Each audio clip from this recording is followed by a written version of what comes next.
त्यातली त्यात जे स्वतःला गावठी चाणक्य म्हणून घेतात त्या फडणवीस साहेबांनी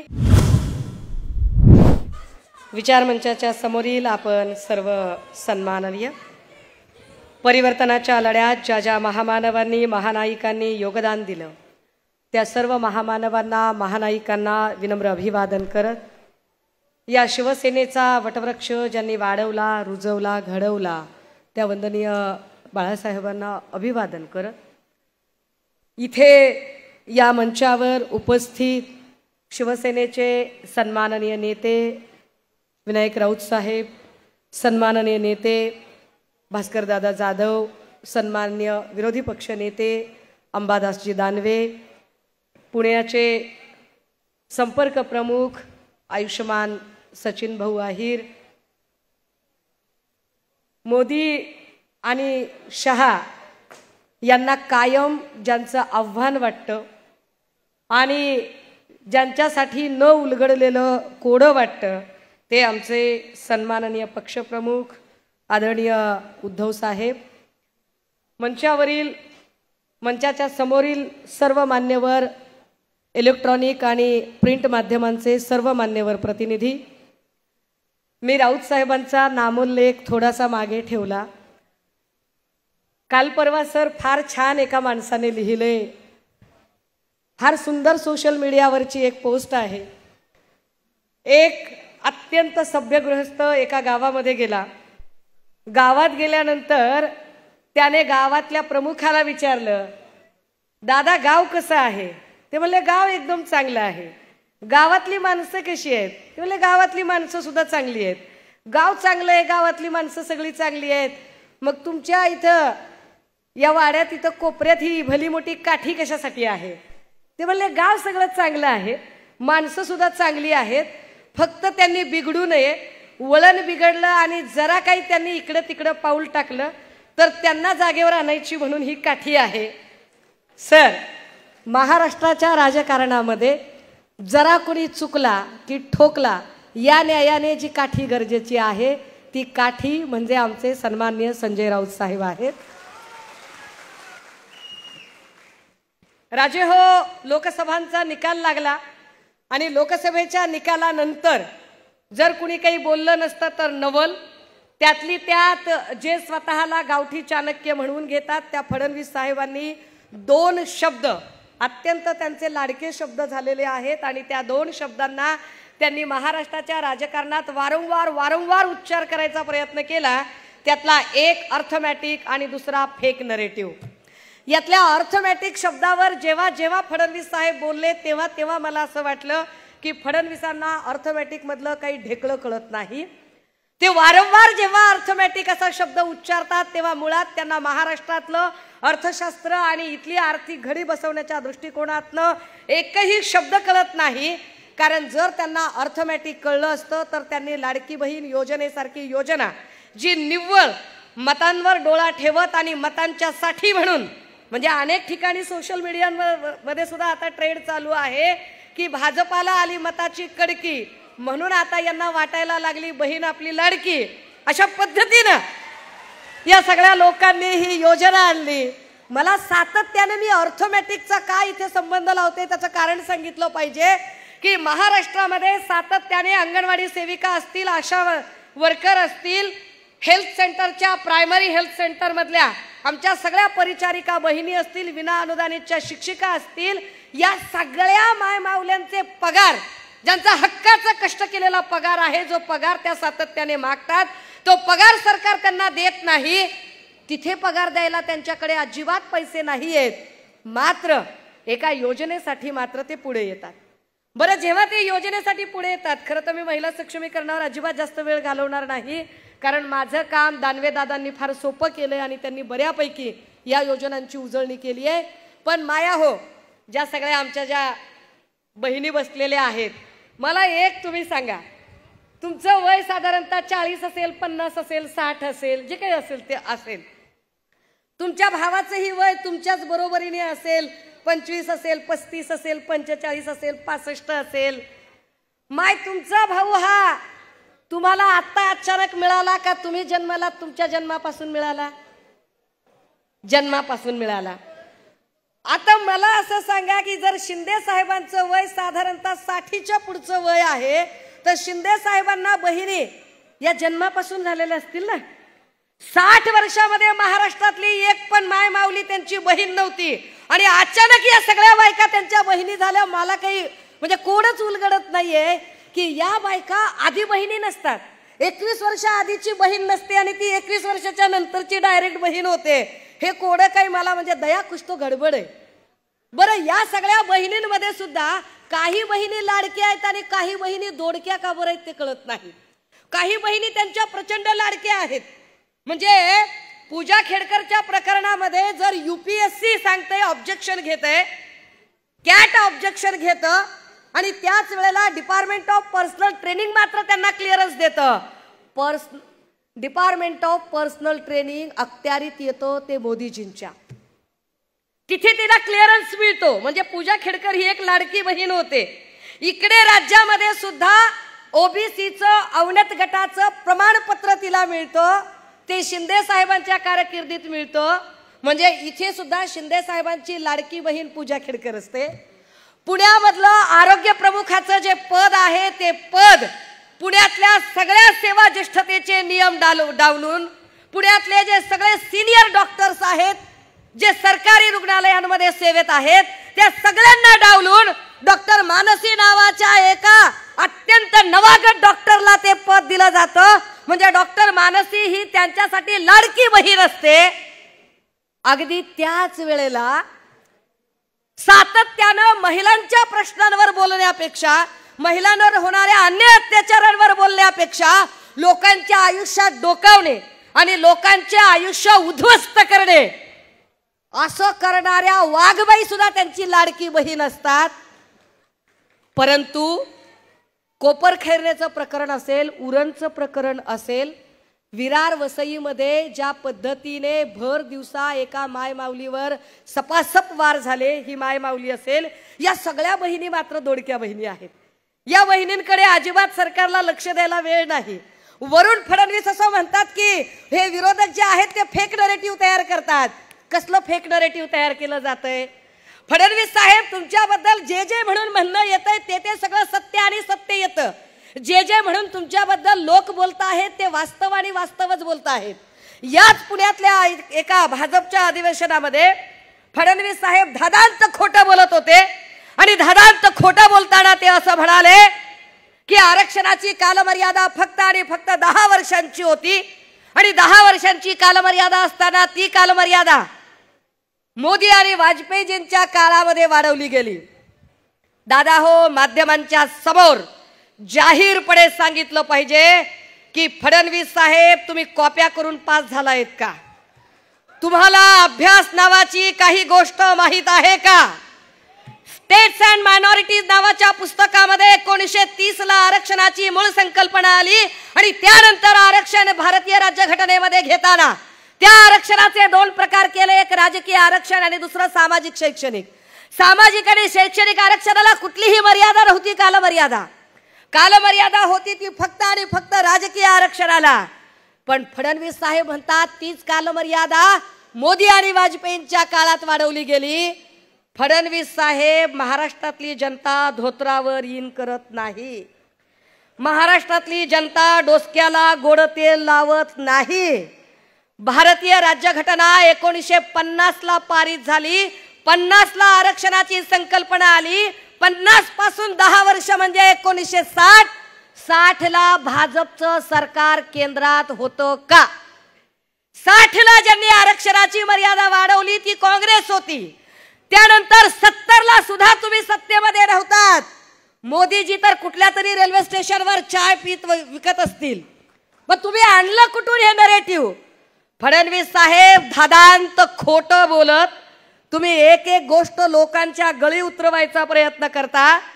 आता त्यांनी एक नवा मुद्दा काढलाय, म्हणजे लाडक्या बहीण योजनेचं तर ते खोटं नरेटिव्ह करतात। लाडकी बहीण योजना म्हणताना म्हणतायत की आम्ही आमच्या बहिणींना सक्षम करतोय।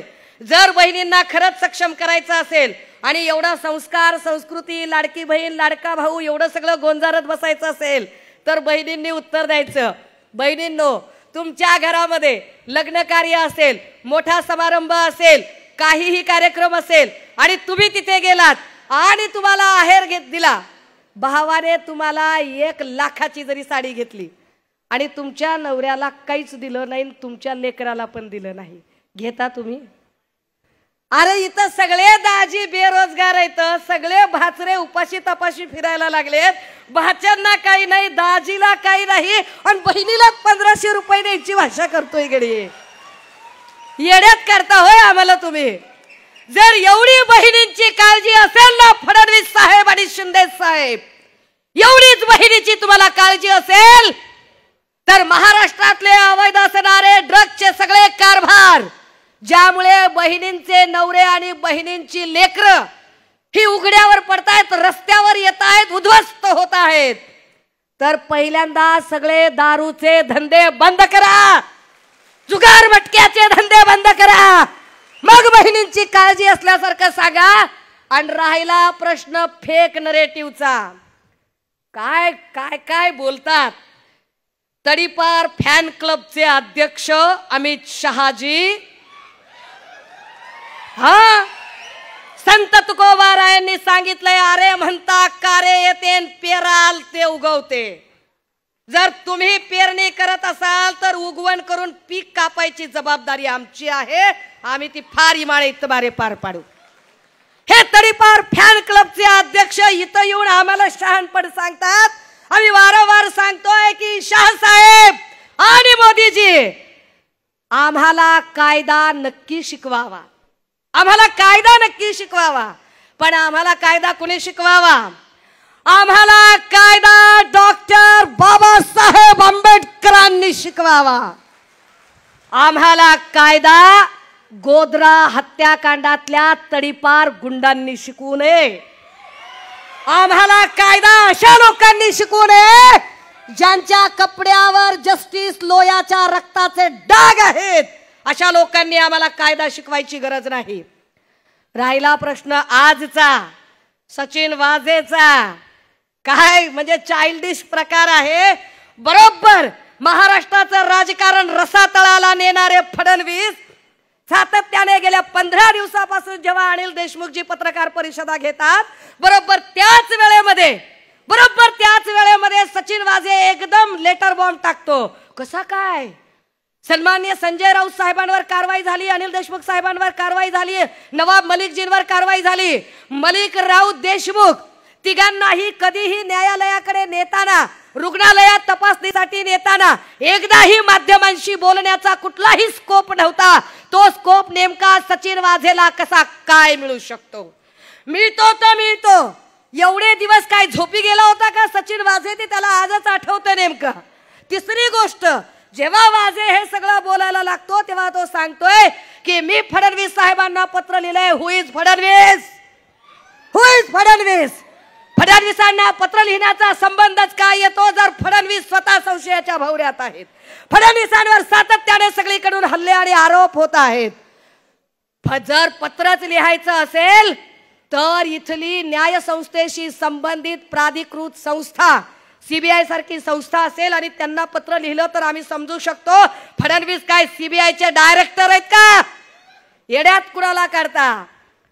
फडणवीस साहेब महिला सक्षमीकरणावर जेव्हा आम्हाला बोलायला सांगितलं, खरं तर आम्हाला तुमच्यावर म्हणजे काय, आता जाऊ दे, माझ्याकडे वेळ कमी आहे, परंतु तुम्ही महिलांना तर सक्षम करत नाही, महाराष्ट्राला सक्षम करत नाही, पण ज्या पद्धतीने डेली सोपच्या मालिका असतात ना, ज्या डेली सोपच्या मालिकांमध्ये महिला व्यायाम असतात, खलनायिका असतात, अशा काही खलनायिका तुम्ही भाजपच्या माध्यमातून पेरता आणि दुसऱ्यांची आयुष्य उद्ध्वस्त करता. तेव्हा फडणवीसांना हे सगळ्यात सांगितलं गेलं पाहिजे की साहेब अभी आपका टाइम ओव्हर हो गया है, बिलकुल ओव्हर हो गया है. ही निवडणूक आम्ही ताकदीनं लढणार आहोत, जिंकणार आहोत आणि आमच्या सगळ्या माय मावल्या 1500 रुपये जरी त्यांनी दिले तर काही उपकार केला नाही. बापाच्या प्रॉपर्टीत आपला बरोबरीचा वाटा असतो आहे आणि महाराष्ट्र आमच्या बापाचा आहे, फडणवीसांचा नाही. त्यामुळे महाराष्ट्रातलं जे जे हक्काचं आहे ते आम्हाला मिळेल. त्यासाठी तुम्ही आम्हाला 1500ची खैरात करायची कारण नाही. तुम्ही अदानीला 1700 कोटीचा पॅकेज देता आणि आम्हाला 1500चा खाऊ देऊन गप्प राहायला सांगाल तर आम्ही राहणार नाही. पण या निमित्ताने या अधिवेशनामध्ये खरं तर क्षमा मागून राऊत साहेबांची, भास्करदादांची, पक्षप्रमुखांची क्षमा मागून आम्हाला प्रामाणिकपणे सांगावंसं वाटतं की सर, आमच्या काही जागा ज्या आहेत आता तरी किमान या वेळेला प्रेमापोटी जाऊ नयेत, त्या जागा आम्हाला आणि आम्हालाच मिळायला हव्यात. उदाहरणार्थ आम्हाला पुण्यातली हडपसरची जागा असेल, वडगाव शेरीची जागा असेल, कोथरूडची जागा असेल, या जागा आम्हाला मिळायला हव्यात. आम्ही त्या हक्काने आपल्याकडे विनंती करतोय. आम्हाला कल्पना आहे आम्ही महाविकास आघाडीत आहोत, शिस्तीत आहोत, परंतु पुणेकरांच्या वतीने ही मागणी आम्ही आपल्यासमोर ठेवणं फार गरजेचं आहे की आम्हाला हडपसर, वडगाव शेरी आणि सर हा प्रतिसाद सांगत असेल की माझं म्हणणं सगळ्यांना पटलेलं आहे. मी आपल्या सगळ्यांकडून एक सेकंड, जरा जोरात जोरात साहेब येणार आहेत. आणि काल सर म्हणाले मुंबईच्या मेळाव्यामध्ये, सन्मान्य पक्षप्रमुख म्हणाले की एक तर तो राहील नाही तर मी. सर, आमच्यासारखी एवढी मोठी फौज प्रत्येक वार झेलायला तयार असताना तुम्हाला मैदानात सुद्धा यायची गरज नाही. फक्त आदेश करा, बियाला सुद्धा ठेवत नाहीत आम्ही. एवढ्या ताकदीचे आहोत आम्ही. शिवसेनेच्या महिला आहोत आणि अत्यंत ताकदीने आमची लढाई लढणं आम्हाला कळतंय. आम्ही ती ताकदीने लढाई लढू. महाराष्ट्रात आमच्या किशोरीताई पेडणेकर असतील, संजनाताई घाडी असतील, किंवा जळगाव मधल्या आमच्या वैशालीताई सूर्यवंशी असतील, किंवा नाशिककडच्या आमच्या निर्मलाताई गावित असतील, या सगळ्याच मायमाऊल्या ताकदीनं काम करणाऱ्या आहेत आणि त्या सगळ्या जणी आपल्यासाठी लढायला कटिबद्ध आहेत. इथे मी काल परवा फडणवीस साहेबांचं काहीतरी बोलणं ऐकलं आणि ते म्हणाले की मैं हवा का रुख मोडने वालों में से हूँ. मी काही जास्त बोलणार नाही. त्यामुळे ते जेव्हा म्हणतात की मैं हवा का रुख मोडने वाला हूँ, तर फडणवीस साहेब तुम्ही फक्त कपट नीती करू शकता, तुम्ही कुठलंही हवा का रुख वगैरे मोडू शकत नाही. शेवटच्या ओळी खास तुम्हाला डेडिकेट करणार आहे आणि थांबणार आहे. हम वो नहीं है जो मुसीबतों से घबराकर हौसला तोड़ देते हैं. हम वो नहीं है जो मुसीबतों से घबराकर हौसला तोड़ देते हैं. हम वो है जो अगर ठान ले तो हवाओं का भी रुख मोड़ देते हैं. फडणवीस साहब, हमें न ईडी की जरूरत है न सीबीआई की. हमें ना ईडी की जरूरत है, ना सीबीआई की, ना 50-50 खोखों की. अपने सीने पे रखकर हम लोहे की सलाखें भी तोड़ देते हैं. अब ना दिल है, ना वो दीवाने, ना वो मायकश, ना वो मैखाने. अब ना वो दिल है, कारण ही युती ज्या मुंडे साहेबांनी वगैरे ती कुणीच माणसं राहिली नाहीत. ना वाजपेयी साहेब राहिले, ना ती विचारधारा जपणारी भाजपा राहिली. अब ना वो दिल है, ना वो दीवाने, ना वो मायकश, ना वो मैखाने.